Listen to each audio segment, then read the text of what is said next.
There's so many other things I want to ask you about, but we have some questions, so let me relay a couple of them to you. Okay. One of them it kind of goes back to our discussion about the COVID-19, and you articulated some of the big trade issues involved. And I think you were saying that under any circumstance, we need a better definition of self-sufficiency in some critical items. One of the questions being posed is, if we wanted to bring back some industries, if one of the choices we had was to take some critical manufacturing that's abroad and bring it back, can you think of a way to actually do that, that in such a way that it wouldn't kick off a crumbling of the whole trading system? I can. That's what I was trying to get at. The way we would do it domestically is through something like the Defense Production Act, the kind of thing we talked about with ventilators. You know, again, we'd identify certain items, things, what have you, that we said we need to have here at home. Now, by the way, domestic production is not the only way to do it. You can also do it through stockpiling. So but just say for whatever reason we decide to go down the domestic production route. And I think there'll be temptation to do it, Jeffrey, because in part also people like the jobs it could throw off at a time we've got so many unemployed. And it's the kind of thing I can imagine there would be some agreement. I mean, Vice President Biden's announcement the other day had elements of this. The way, though, what you were getting at, the danger of this, again, is if you're going to try to block imports or limit imports in the name of self-sufficiency, I keep coming back to, and I'll probably end up writing about this, we've got to do this in a coordinated way. You can't have uncoordinated unilateralism along these lines, because we say we've got to produce the following 53 things here at home, because we've designated them as strategically vital, whatever word it is. But what happens if the next day China or the UK or anybody basically says, oh, here's the 49 things or 83 things we've designated as, and India will probably have several hundred.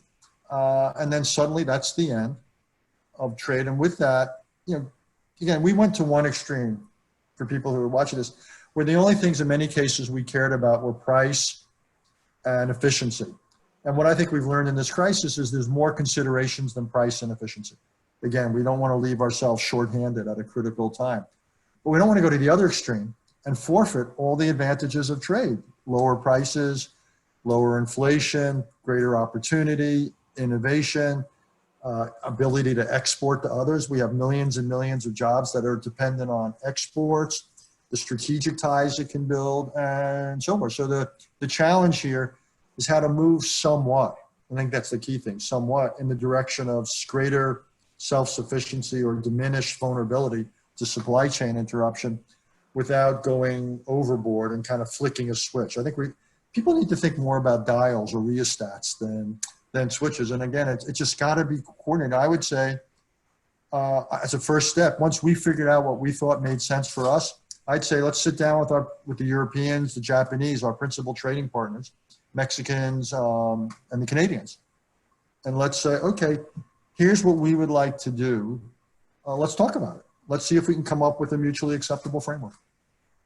You know, just listening to you, in my mind, a picture emerges that we have these overwhelming domestic challenges, but they're going to have to be enacted in coordination with other countries.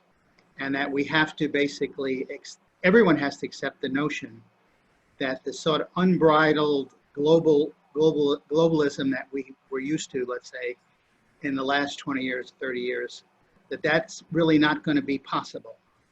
But that doesn't mean there couldn't be or shouldn't be a lot of international cooperation. It's just that the tone of it, you know, the ethos of it, and some of the principles are going to have to change. And I would guess by extension, you would say, I'm posing this as a question,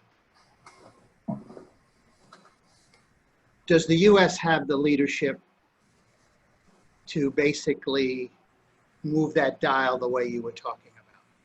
And I'm going to put it in a way. You're in such a unique position because you're in touch with so many people, and you're in touch also with other generations, younger generations. Do you think that we actually have the capability to lead in the world, maybe, you know, with a different kind of attitude, but nevertheless lead in the way that a lot of officials well before us did after the Second World War? Is this being too romantic? I mean, does that kind of talent and interest in public spirit exist in our society anymore? It's in some kind of remission, and for various reasons, in part because we've so denigrated public service. Among the phrases I dislike most are phrases like deep state. You've worked in government, I've worked in government. A lot of talented people working quite selflessly and professionally. So, you know, there's that issue. I'm not sure the best and the brightest come in, but when I up to a few months ago, when I would do things like travel around the country and go to college campuses, which I often did, and you were on one, I was struck by how much interest there were in certain global issues, particularly climate change, wherever I went. So I think there's an understanding of multilateralism, the idea that we are to some extent in this together. There may not be as much appreciation on other issues, but I think this has brought home the pandemic, our connections in terms of global health. 9/11 brought it back on a security. Look, I worry about two trends. One is this isolationist trend, that people don't see the need for it, which is just, to me, it's the proverbial ostrich putting its head in the sand. The other is the unilateralist trend, the impatience with working with us, and the idea that we can do it by ourselves. And you see an awful lot of that. And the answer is no, there's nothing we can do better by ourselves. And our great structural advantages, we have partners and alliances, if only we won't push them away.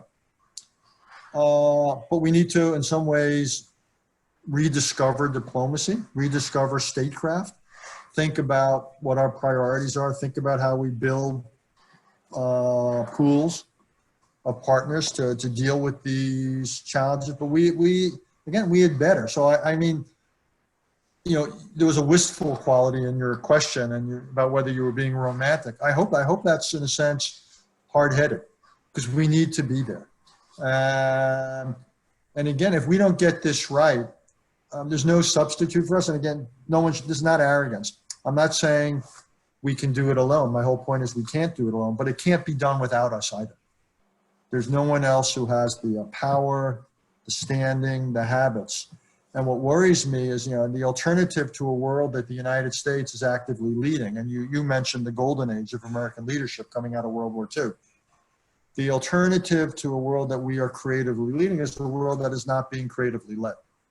And it's almost like science class. Systems don't organize by themselves if left alone. Entropy and centrifugal forces are the norm.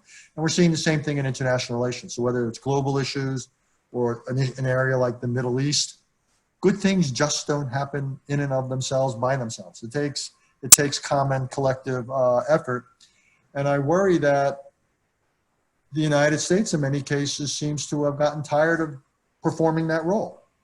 And I think erroneously, because either we don't understand the connections, why it matters so much. We've also exaggerated the costs and underestimated the benefits of playing that role. We've had a bargain. It's been a bargain the last 75 years. We've invested, but look at the returns in terms of the absence of major war, in terms of economic progress in this country, in terms of health, in terms of democracy. What an amazing return on investment. And what worries me is you listen to certain people on left and right, particularly in this administration, you only hear about the one side of the ledger. You only hear about the costs, and all the rhetoric is about allies who don't pay enough, and just seem to be missing this larger historical narrative that we have benefited tremendously from our involvement in the world. And again, the benefits dwarf the costs.